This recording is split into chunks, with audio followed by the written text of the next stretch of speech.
Why do women start to feel distant from their husbands as they age? A Buddhist perspective on love, aging, and emotional connection. As we move through the years, life shifts in ways we never expected.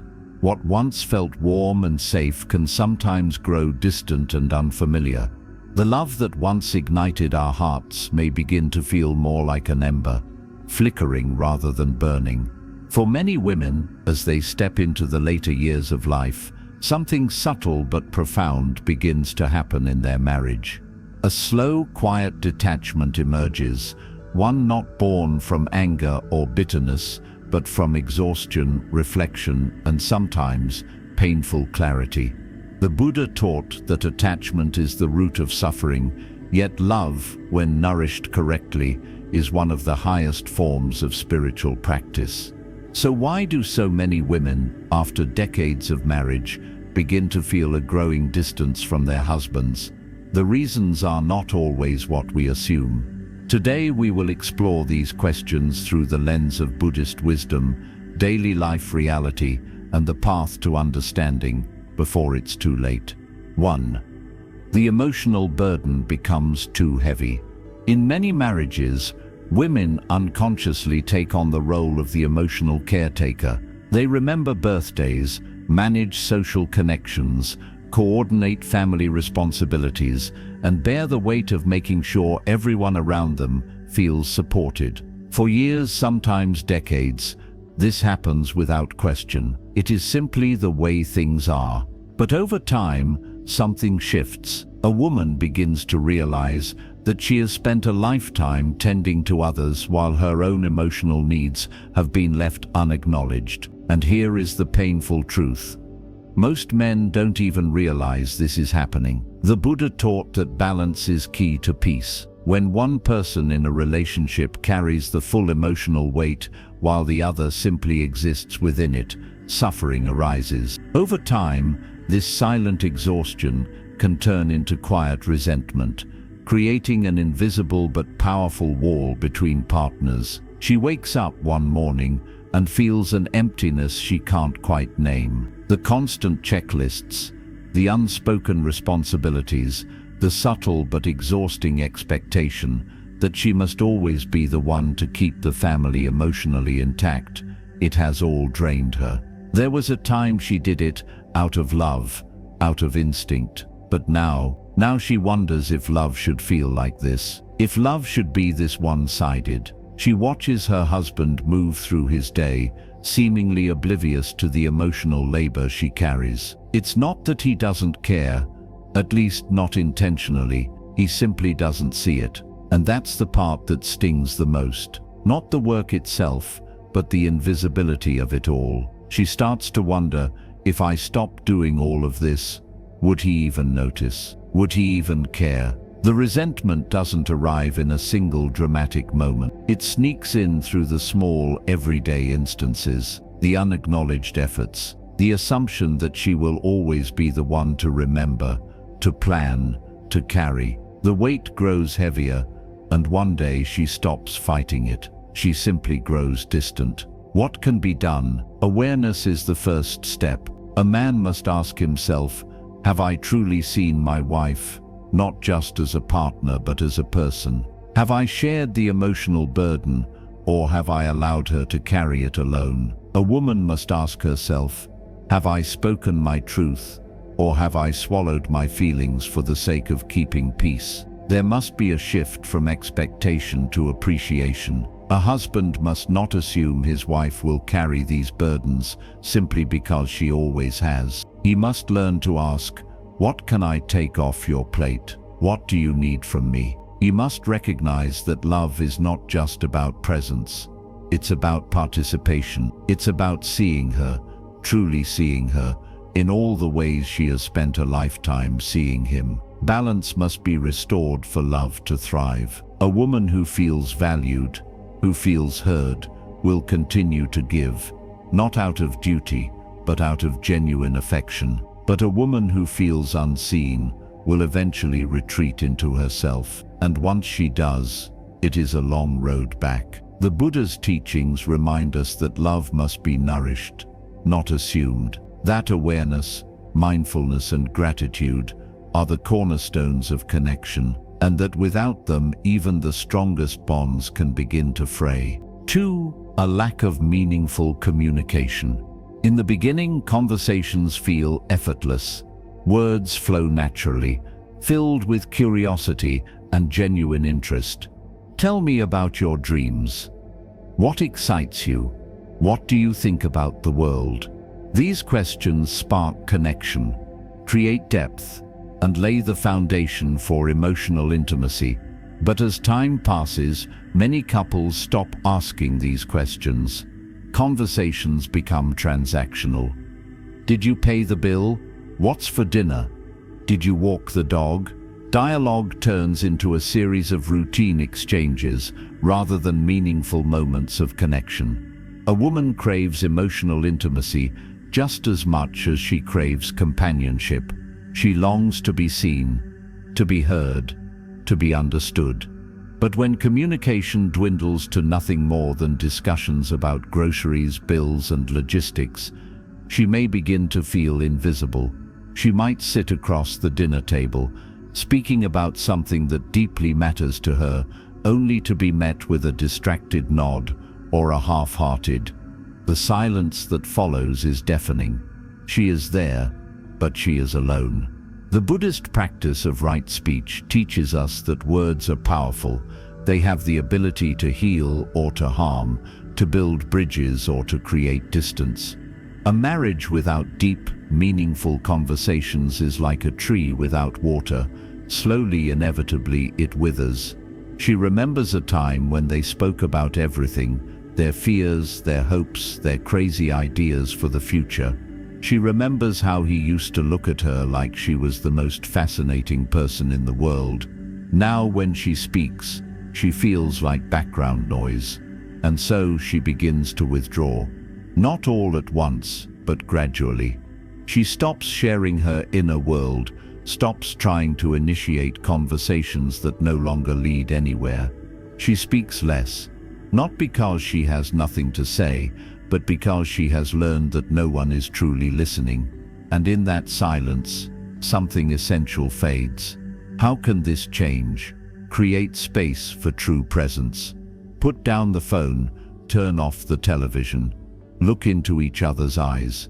Sit together, even in silence, and simply exist in each other's presence. Ask real questions. How was your day? Is not enough. Dive deeper. What made you smile today? What have you been thinking about lately? These are the kinds of questions that nourish love, that keep the roots of a relationship strong. Listening is not simply about hearing words. It is about being fully present, about absorbing the emotion behind those words, about responding with care and genuine interest.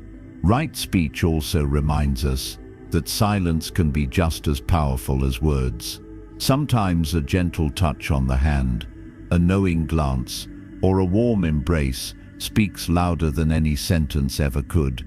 If a man wants to keep his wife emotionally close, he must remember this. She is not asking for grand gestures. She is not looking for extravagant gifts or poetic declarations. She simply wants to feel heard, valued, and understood. She wants to know that after all these years, she still matters. Love is not built in grand, sweeping moments. It is built in the quiet, everyday acts of presence. The way you listen, the way you respond, the way you show her, in small but significant ways, that she is still the person you choose every single day. 3. The never-ending burden of housework. Even in modern times, studies show that women still do the majority of household work, even after retirement. But this issue extends far beyond the simple acts of cleaning and cooking. It is the mental load, the invisible, ceaseless responsibility of making sure everything runs smoothly, from managing the children's schedules to remembering doctor's appointments to planning meals. It is a weight that never fully lifts, even when the children have grown and retirement should bring relief.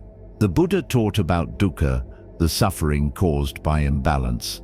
When one person in a marriage is always on duty, while the other assumes it is not their role, this imbalance can lead to resentment. A woman who has spent a lifetime managing a household may one day wake up and wonder, why is it still all on me? She doesn't want to nag, but she's tired. Tired of the unspoken expectation that she will be the one to notice what needs to be done, the one who carries the household in ways that no one else acknowledges. And worse, she doesn't even need perfection, she just needs effort. She needs to know she is not alone in this endless task of keeping life moving forward. The small daily disappointments, his socks left on the floor, the dishes still in the sink, the assumption that she will take care of things because she always does, start to accumulate like grains of sand. Over time, those grains form a wall, and when she finally stops caring enough to say anything, that wall becomes an emotional barrier between them. How can this be resolved? Conscious effort. Partnership in a marriage does not expire after decades, it should evolve. A husband must shift from passivity to participation, from assuming things are taken care of to actively stepping in and asking, "What can I do to help lighten your load today?" Small acts of shared responsibility become profound acts of love. Washing the dishes isn't just about keeping the kitchen clean, it's about showing your partner that you see her, that her exhaustion matters, that she is not alone. And for women, there is a lesson in letting go, in not holding on to resentment until it builds into silence. Speak up, ask for help, and expect participation. Love is not built on sacrifice alone. It flourishes in shared effort, in mutual respect, and in the acknowledgement that no one should have to carry the weight of a household alone. 4. She outgrows the relationship, but he doesn't. In the beginning, their lives were intertwined. They built a home together, raised children, navigated challenges, and celebrated milestones. But as the years pass, something shifts. A woman, having spent so much of her life caring for others, begins to look inward. She wants to explore, to learn, to stretch beyond the roles she has played for so long. She seeks growth, not just for herself, but for them both. Yet, her husband remains unchanged. He is content with routine, uninterested in venturing beyond the familiar.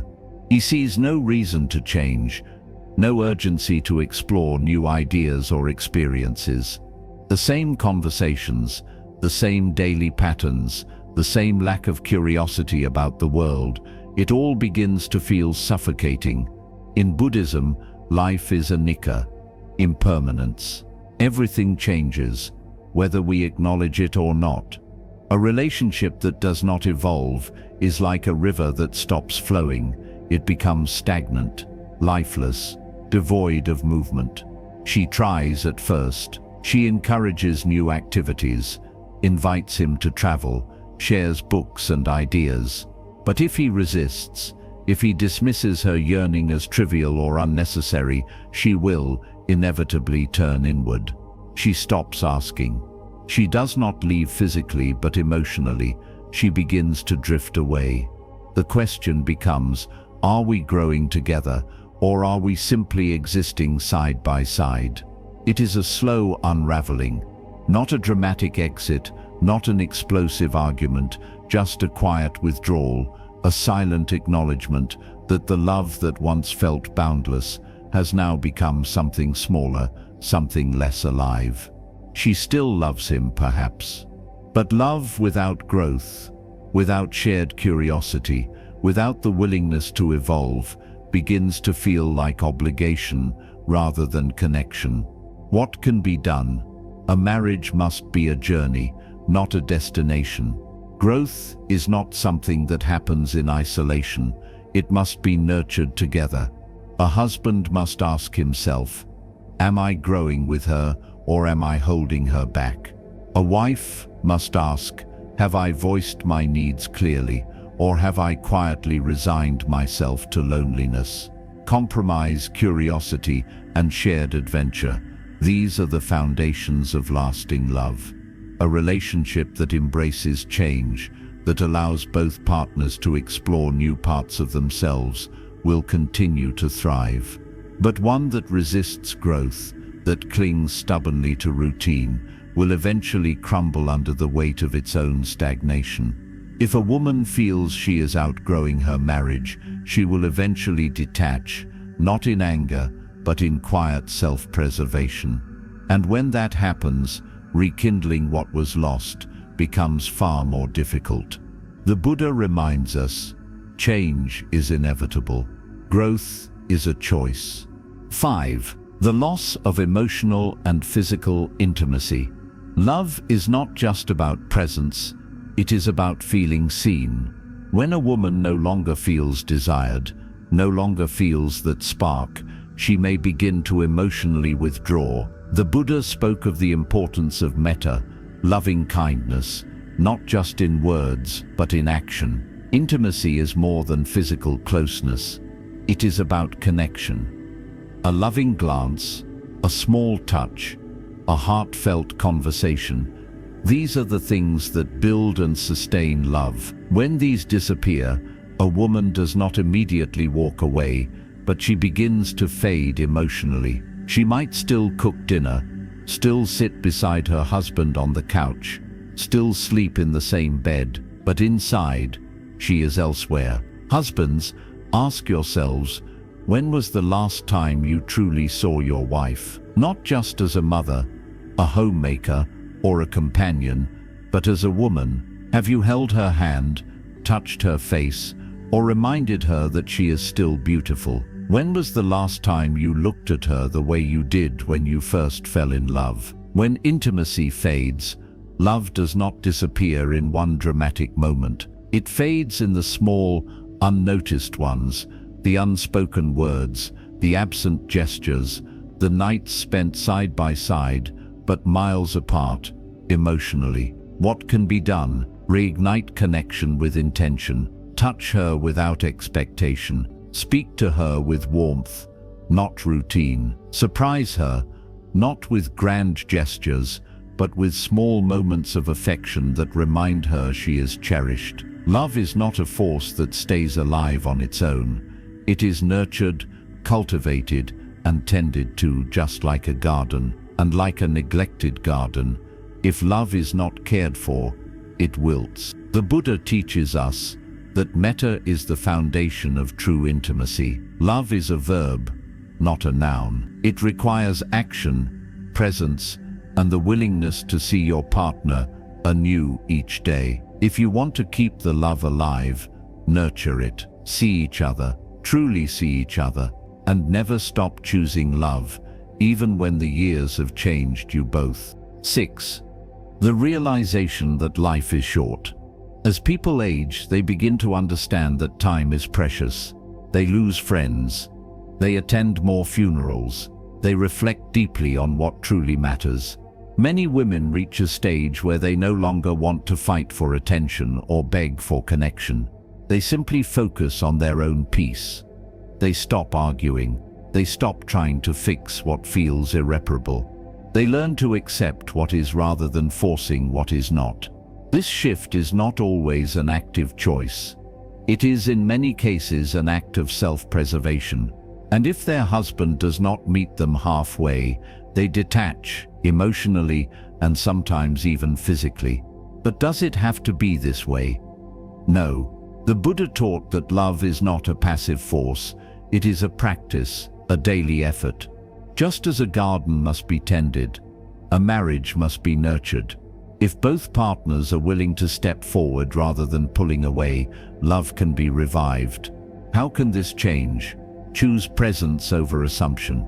Look at your partner and truly see them, not just as the person they once were, but as the person they are becoming. Appreciate the time you still have together, because nothing in this life is guaranteed. Time is fleeting, but love, when cared for, can transcend even the impermanence of life itself. To love is to choose, not just once, but again and again. Love is not about avoiding hardship. It is about meeting challenges together, hand in hand. When nurtured with care, patience, and presence, love does not fade. It deepens. A relationship is like a garden. It requires tending, effort, and attention. Neglect it, and it withers. But nurture it with understanding, with compassion, with small, everyday gestures of love, and it will flourish. Time is fleeting. Do not wait until it is too late to appreciate what you have. See each other, listen to each other, value each other, because in the end, the greatest regret is not what we did, but what we left unsaid, unexpressed, untended. Love is not lost with age. It is lost when we stop choosing it. If you take one thing away from this, let it be this. Love is an action, not just a feeling.